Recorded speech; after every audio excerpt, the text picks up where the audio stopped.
જંબુસર તાલુકાના સારોદ ગામે મોટી કાર્યવાહી 510 એકર જમીનમાંથી દબાણ દૂર કરવાની કાર્યવાહી કરવામાં આવી। જંબુસર તાલુકાના ઇતિહાસમાં સૌથી મોટી કાર્યવાહી સારોદના બાટા વિસ્તારમાં કાર્યવાહી કરવામાં આવી। કપાસ, મગ અને નેપલા જેવા પાક કરી સરકારી ગોચરમાં ખેતી કરવામાં આવી હતી। તાલુકા વિકાસ અધિકારી દ્વારા 27 જેટલા લોકોને નોટિસ આપવામાં આવી।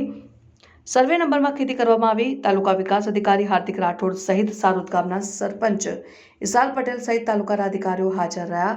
તાલુકા વિકાસ અધિકારીએ સમગ્ર જંબુસર તાલુકામાં આવા ગૌચરના દબાણો દૂર કરવાની અપીલ કરી આવનારા દિવસોમાં આવા તમામ ગામોમાં તપાસ કરીને સરકારી ગૌચર ખુલ્લા કરવામાં આવશે તેવું જણાવ્યું। હું હાર્દિકસિંહ એમ રાઠોડ, તાલુકા વિકાસ અધિકારી જંબુસર। આજરોજ સારોદ મુકામે કુલ 544 એકરની ગૌચર જમીન આવેલી છે।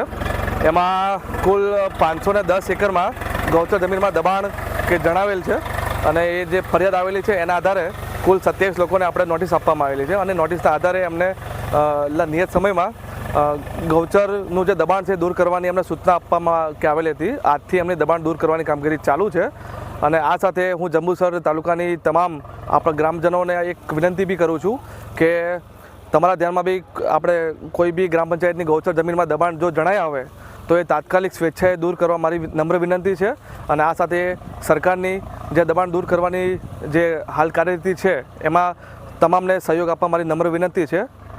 સાહેબ, કેટલા એકર જમીનનું અહીંયા દબાણ દૂર કરવામાં આવ્યું છે? 510 એકરમાં કુલ દબાણ છે અને એ દબાણ દૂર કરવાની કામગીરી આજથી ચાલુ કરવામાં આવી છે।